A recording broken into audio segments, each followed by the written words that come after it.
Hey guys, it's Gabe's a Babe, back at it with a positive video about 10 things that I love about Overwatch 2. Alright, first on our list is the lore, which I think is something that everybody's going to agree with. In my humble opinion, Overwatch has one of the most interesting universes in the game atmosphere today. The in-game interactions, the little lore drop conversations the characters have in-game, the fun Easter eggs you can find if you look closely enough on the maps, they're all so much fun. And I'm actually really excited about new lore that's coming out. Just with the story section of the menu in the game being there, I'm so excited.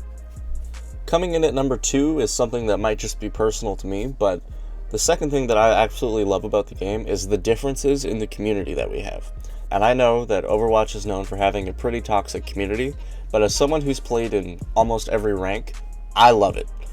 Not the toxicity, but just the differences you can notice between ranks. I think it's so funny to sit back and watch how people change based on how much their ego is tied to their in-game performance and win rate. From bronze to gold, I think back and notice people had more fun, just because they're playing the game for the sake of playing the game. People tend to joke more often, there's always that one person who thinks they're the second coming of Calvin, and everybody collectively laughs at them. Most people are just having a good time trying their best. They might not know what to do, but they're going to play wrong with full effort, and a part of me can respect that. From Plat to Masters, I've noticed that people's egos are way more connected to their in-game rank and performance. Accountability is a rare sight in this range, and most people's fragile minds can't comprehend how anything could possibly be their fault. When you find a genuine person in this range that actually acknowledges when they fuck up, it's a really nice change of pace. I will note that the sweatiness and anger and ego thing mostly applies to Plat, just because that's where a lot of the players are, and everybody's so extra frustrated, specifically at high Plat, low Diamond. At number 3, we have the memes that we all share. I absolutely love the fact that everybody knows what C9 means. Nerf Genji's always at the top of every top creator's patch video. Doomfist is always spamming, and they say, there are so many small things that bring us together as a community, and I love that about us. We're really tight-knit if you guys look close enough. Coming in at 4, we have true team moments. So I think part of what makes Overwatch so fucking addicting is the first time you get hit with that moment of true cohesion, where the whole team pulls off a perfect play and you just absolutely demolish the enemy team. It's a rush that captures the essence of what makes Overwatch so great. How we can all communicate almost telepathically, and the funny moments that occur when there is a miscommunication.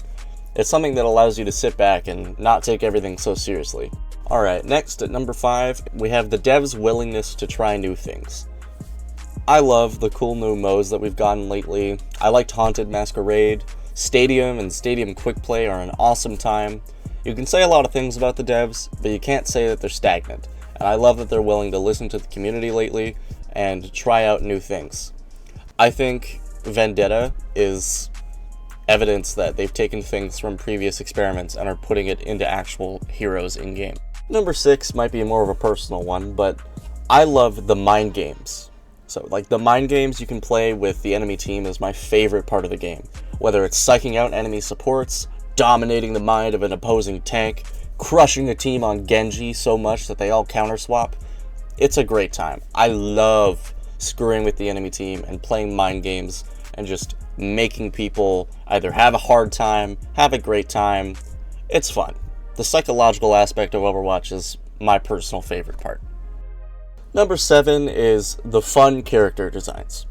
Of course, there are design flaws in the gameplay of some characters, and power creep is a very real thing, but we have to acknowledge the amazing ideas for characters. Take Hazard, for example. A Scottish anarchist who stole mystery liquid from Moira's genetics lab in Oasis, who wants to tear down the system that crushes those who have sacrificed the most for their people. I think that applies to the modern day, in my humble opinion. And all of what he stands for in lore is captured in his gameplay. Think about it. He's a freak who ravages the enemy team with brute force and literally screams, "Tear it down!" when he ults. And I love that so much. It's an awesome design. Number 8 is more of something that I've seen myself, and it's how accessible the game can be. So I introduced my sister to this game about 8 months ago. She started playing pretty casually and fell in love with the cast, the gameplay, the overall just gameplay flow of Overwatch. Now she plays Overwatch all the time as her competitive game of choice.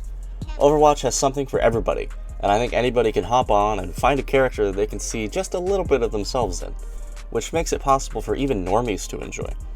There are characters that people of any skill can play, and of course they should be balanced to not be super broken, but that is a whole other conversation I'm probably going to make a video about.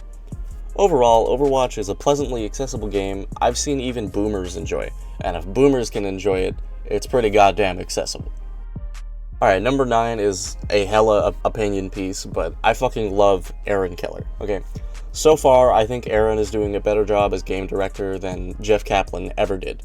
Of course, there were those hilarious Dino Flask edits of Jeff telling people to choke on his Liu Zhang tower, but besides that, I personally didn't love him as game director. He didn't do anything, like, horrific. I just prefer Aaron, in my humble opinion. The amount of new transparency, communication, and community interactions are the reason I love Aaron, and we just have to hope that he keeps it up. So far, he and the rest of the dev team have done a great job at improving things we as a community have been asking for since Overwatch first came out, and I love that. Coming in last but not least, at number 10, is how having an encyclopedic knowledge of the game is so rewarding. So as someone who started playing the game on a really shitty laptop that could barely get 55 FPS, and I had to actually play it on a cooling rack because otherwise it would explode, the only way that I could win games and get kills in Overwatch was to study the character interactions and strategize ahead of time.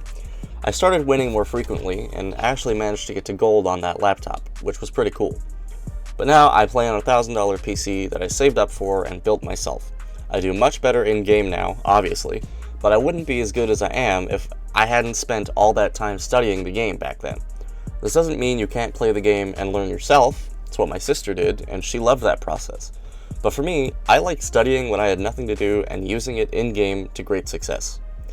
I think it's so much fun to learn things, put them into effect, and get the proper results. Well, that's it. 10 things I absolutely love about Overwatch 2.